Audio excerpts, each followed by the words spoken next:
gua ngomong Habib tukang obat aja digede-gedein. Terus kalau ada yang namanya Habib tukang obat beneran, gimana? Bilang-bilang gua takut, nggak ada gua takut di dunia ini ya, kecuali sama Tuhan gua, sama orang tua gua yang sudah almarhum dan anak-anak gua. Selebihnya dari itu nggak ada yang gua takutin ya. Mau siapa kek, mau punya umat berapa kek, mau punya pasukan berapa, nggak ada urusan sama gua. Kecuali lu udah makan petir ya, udah makan batu, makan tai, baru gua takut ya. Kalau masih makan nasi nih nasi begini, nggak ada gua takut-takutnya. Paham lo? Oke, jangan main-main sama orang-orang seperti ini. Makanya sering ada kalimat daging ulama itu beracun. Hati-hati tuh, sekarang saya ingatkan ya kalimat ini, karena sering ada orang bermain dengan ulama tuh, ngedit fotonya, dibuat begini, buat begitu, keluar aja kalimat tuh, udah tuh ya, udah paling ringan meninggal mengenaskan, paling ringan tuh, paling ringan. Karena ulama itu pewaris Nabi. Kalau antum menyakiti ulama, nyakitin Nabi. Itu hadisnya ada, wa innal ulama warathatul anbiya, di Ibnu Majah, nomor hadis 233. Wa innal ulama warathatul anbiya, para ulama itu pewaris Nabi.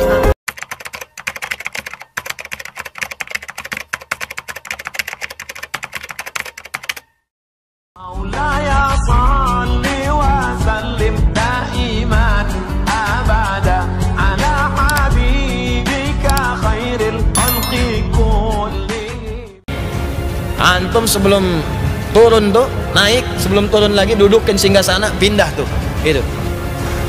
Waduh, luar biasa tantangannya. Tiba-tiba ada yang jawab, ada lagi yang lebih hebat.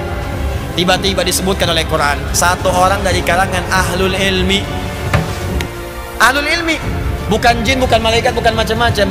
Insya Allah sebelum kedip dah ada tuh. Ifrit aja sebelum duduk bangkit baru ada. Itu kan cepet banget tuh mindahin sesuatu.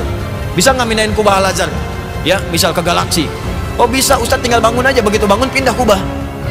Masya Allah. Udah nantangin Ifrit tuh, tiba-tiba ada jawaban dari ahlul ilmu dengan izin Allah. Kata ahlul ilmi, dengan izin Allah sebelum kedip udah pindah. Bengong Ifrit, bengong. Oh, belum kedip udah pindah tuh. Saya aja sebelum bangkit, dia sebelum kedip gitu kan. Itu luar biasa tuh. Apa yang terjadi sesungguhnya? Doanya. Ternyata apa yang terlintas di hati orang berilmu itu, orang ilmunya benar, yang ilmunya benar, kalau udah terlintas di hati jadi doa sebelum diucapkan. Begitu terlintas langsung pindah, betul pindah. Tuh, syaraf namanya tuh. Jadi kalau pengen cepat dikabulkan, makanya sering orang datang ke ulama minta doa. Ini saya bingung orang sekarang. Orang dulu ke ulama minta doa, orang sekarang minta foto.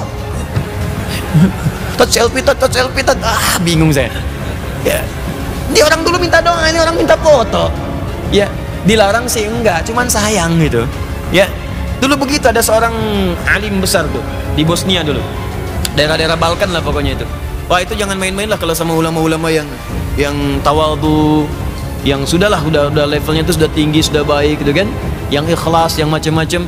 Itu ada anak-anak muda pengen bermain-main, kurang lebih 3-4 orang ya, ngerjain ulama. Apa yang dikerjakan? Dia bawa kemudian keranda jenazah, temannya suruh tidur di situ.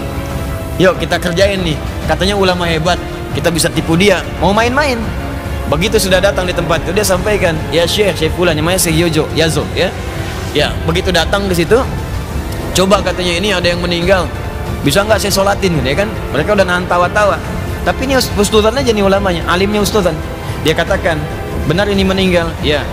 Ini yang disolatin yang hidup apa yang meninggal? Tuh, yang disolatin hidup apa meninggal? Mereka jawab, tidak ada orang hidup disolatin saya katanya, yang ada orang meninggal.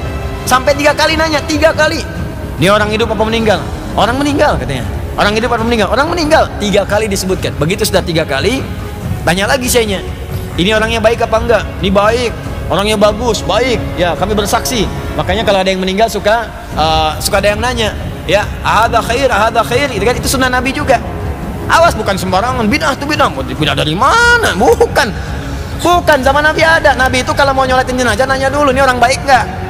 Nabi orang baik nggak nih? Baik, sholatin oleh Nabi. Tapi kalau ada masalah, kalian aja yang sholatin. Diambil oleh para ulama. Makanya cara nafsirin teks itu lihat ahwal ulama. Kata para ulama, kita memastikan yang kita sholatkan itu baik. Kalau kurang baik, kita doakan jadi baik. Kalau baik, kita mintakan pada Allah tempatkan di tempat yang terbaik. Maka orang nanya, ada khair, yuk kita sholatin bareng-bareng, ya kan? Dalam sholat kita doakan dengan baik. Itu maksudnya. Ditanya, apa ini orang baik? Baik, itu baik. Maka doakan, kata beliau, yuk kita sholatkan mudah-mudahan husnul khatimah. Disolatkan. Sholat benar-benar, sholat. Begitu selesai langsung pergi. Langsung pergi, begitu pergi ketawa anak muda ini. Katanya ulama beneran kita tipu.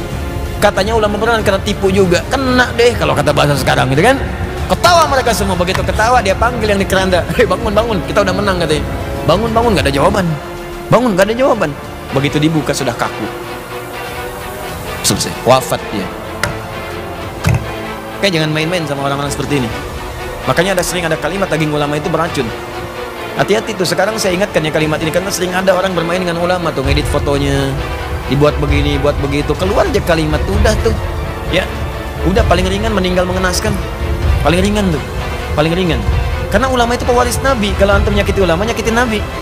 Itu hadisnya ada, wa innal ulama warathatul anbiya di Ibnu Majah, nomor hadis 233. Wa innal ulama warathatul anbiya. Para ulama itu pewaris Nabi. Antum punya warisan, warisan antum diambil orang, marah antum kan? Antum punya warisan tanah antum, warisan bapak diambil orang, antum marah. Ya warisan Nabi diambil antum, dicela antum, ya Nabi marah lah. Paham ya? Ya, yang paling bahaya, ulama itu ditempatkan nomor 3 oleh Allah setelah malaikat. Ya, syahidallahu annahu la ilaha illa huwa wal malaika wa ulul ilmi. Ulama urutannya ditempatkan oleh Allah, dipuji. Antum ganggu ulama, ya Allah marah. Paham ya? Kenapa tegang begini? Ya. Itu mesti hati-hati. Awas jangan salah kontrol. Jangan salah kontrol ya. Jangan celah, jangan apa-apa dan sebagainya. Ini seringkali begini nih karena konstelasi politik juga sekarang nih, pilpres apa-apa, mungkin di setiap kubu ada ulama, ada apa. Kita hormati, mungkin masing-masing punya ijtihad. Ya. Kalaupun misalnya ada sesuatu yang keliru, jangan dan diolok-olok, tidak. Kita doakan dengan baik. Pilihan boleh beda, silahkan. Ya, itu tidak ada masalah. Tapi jangan berselisih, jangan sampai ribut dan sebagainya. Paham ya? Apalagi kemudian menjelek-jelekan ulama itu tidak boleh. Ya, mendoakan boleh. Ya Allah, mohon jadikan hadar rais gini diskusi fulan, amin, kita aminkan, amin, kan? Nah, itu boleh, silakan aja. Ya, pas diralat gak sempat ngaminin lagi juga nggak apa-apa, ya nggak ada masalah gitu. Ya nggak usah rame, biasa aja, gitu ya, biasa aja. Ya nggak usah langsung dicari, disusul, gini gitu kan, kasihan juga gitu kan. Halo, sudah ya, udah dulu lah. Jadi kesimpulannya apa? Kesimpulannya adalah Syekh Muhammad Hashim bin Asy'ari menyampaikan keutamaan ahli ilmu itu dan keutamaan orang yang rajin mencari ilmu, ke majelis ilmu dan sebagainya, itu dimuliakan oleh Allah Subhanahu wa taala, dan diantara kemuliaannya ketika dia berdoa itu akan cepat untuk dijawab. Makanya di hadis-hadis lain kalau antum selesai nih ta'lim, ya silakan berdoa. Walaupun ustadz misalnya cuma nutup dengan kifaratul majlis, antum jangan langsung pulang juga, isi lagi dengan doa, minta ya yang pengen lulus ujian minta lulus, yang pekerjaan susah minta dimudahkan, ya, yang belum nikah minta nikah, ya Allah dekatkan jodoh saya, berikan kesempatan menikah walaupun minimal sebelum kiamat kurang 2 hari, misalkan, bisa itu, minta aja yang baik.